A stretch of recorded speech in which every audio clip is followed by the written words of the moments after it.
राम अपने कमरे में बैठा गहरी सोच में गुम था कि अचानक मेज़ पर पड़ा जीनिया का मोबाइल बार बार बजने लगा। जीनिया इस वक्त कमरे में मौजूद नहीं थी, इसलिए शहराम ने तजस्सुस में आकर फ़ोन उठा लिया ताकि वो देख सके कि इतनी शाम को कौन बार बार फ़ोन कर रहा है। दूसरी तरफ तौकीर साहब जो पुरजोश आवाज़ आई कि हेलो जीनिया, बहुत बहुत मुबारक हो, तुम्हारी आज रात की अमेरिका की फ़्लाइट कन्फर्म हो गई है, बस जल्दी से अपनी तैयारी कर लो। ये सुनते ही शहराम साहब के पैरों तले से ज़मीन निकल गई।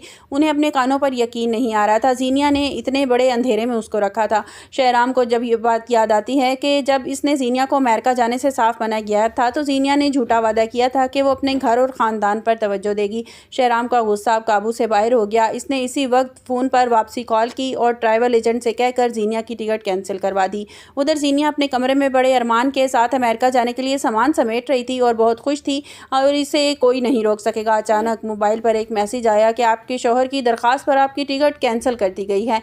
जीनिया ये देखकर गुस्से से तिलमिला उठी। इसे यकीन नहीं आ रहा था कि शहराम इसके करियर के साथ इतना बड़ा खेल खेल सकता है।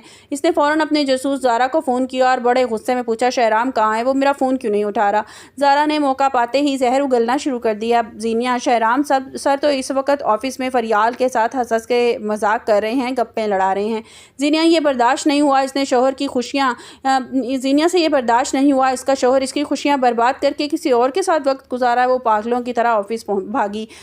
ऑफिस के अंदर शहराम बड़े दुख के साथ फरियाल को तसल्ली दे रहा था क्योंकि शान से इससे बताया था कि फरियाल की मंगनी टूट चुकी है और बहुत तकलीफ़ में है। शहराम फरियाल का हाथ थाम कर, शहराम, फरियाल, मुझे बहुत ज़्यादा अफसोस है ये सुनकर, तुम बहुत अच्छी लड़की हो और तुम इस जिल्लत के बिल्कुल लायक नहीं थी। अभी फरियाल अपने आंसू पहुँच ही रही थी कि जीनिया तूफ़ान की तरह वह दाखिल हुई और बगैर कुछ सोचे समझे फरियाल के मुँह पर एक ज़ोरदार थप्पड़ रसीद कर दिया।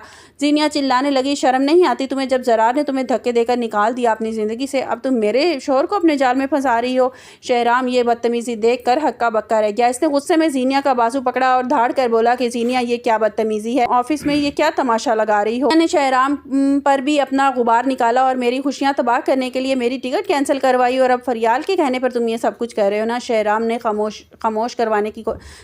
इसे खामोश करवाने की कोशिश की। जीनिया, हमने मिलकर फैसला किया था कि हम अपनी फैमिली और बच्चे के बारे में सोचेंगे और तुमने मुझसे झूठ बोलकर तुम यहाँ से भाग रही थी।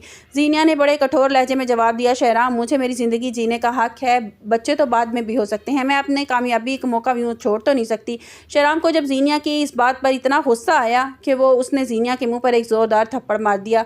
आइंदा अपनी ज़ुबान से ऐसा घटिया लफ्ज़ मत निकालना। जीनिया अब आपे से बाहर हो गई। वो फरियाल का गिरेबान पकड़ लिया और इसे धक्के देने लगी कि निकल जाओ अभी इसी वक्त यहाँ से, तुम इस ऑफिस के लायक नहीं हो। शानजे ने भाग कर फरियाल को संभाला जबकि शहराम ने जीनिया की तरफ इशारा करके कहा, जीनिया, अब बहुत हो गया, अब तुम यहाँ से दफ़ा हो जाओ। जीनिया गुस्से और जिल्लत में डूबी वहाँ से निकली और सीधी फरियाल के घर पहुँच गई ताकि इसकी माँ समन बेगम को जलील कर सके।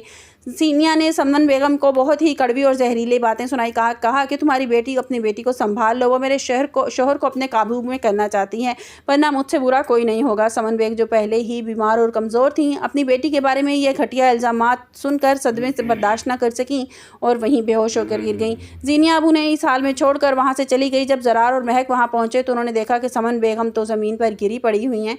तो ज़रार फ़ौरन उन्हें उठाकर अस्पताल भागा जबकि महक ने फरियाल को फ़ोन करके बताया कि तुम्हारी माँ जो है वो शदीद बीमार है और वो हॉस्पिटल में है। जीनिया ने अपनी माँ सीरत बेगम के पास पहुँच चुकी थी और रो रो कर बता रही थी कि शहराम ने उस पर हाथ उठाया, उसे जलील करके निकाला है और वो भी फरियाल की वजह से। सीरत बेगम जो खुद भी बहुत चालाक थी, अपनी बेटी को समझाने के बजाय शहराम के खिलाफ उसे भड़काने लगी कि अब तुम्हें फैसला करना होगा। शहराम अब पछतावे की आग में जल रहा है कि इसने जीनिया जैसी खुदगर्ज लड़की से क्यों मोहब्बत की और अब फरियाल उसकी सच्चाई उसको नज़र आने लगी है। फरियाल अस्पताल में अपनी माँ के बेड के पास बैठी रो रही है और सोच रही है कि सादगी इसकी सबसे बड़ी दुश्मन बन चुकी है। उधर ज़रार को जब पता चलेगा कि जीनिया की हरकत की वजह से समन बेगम हॉस्पिटल पहुंची हैं तो वो कभी इसको माफ़ नहीं करेगा। आने वाली किस्त में आप देखेंगे कि शहराम जीनिया को लेने के लिए अपनी माँ के घर जाएगा तो बल्कि वो फरियाल का साथ देने अस्पताल पहुँच जाएगा। तब जीनिया का क्या रद्द-ए-अमल होगा। वो अपनी ज़िद में अपना बसा बसाया घर हमेशा के लिए उजाड़ लेगी। शहराम की माँ निशात बेगम अब जीनिया के खिलाफ कोई नया कदम उठाने वाली क्योंकि उन्हें अपनी बहू का ये रूप एक आंख नहीं बारा।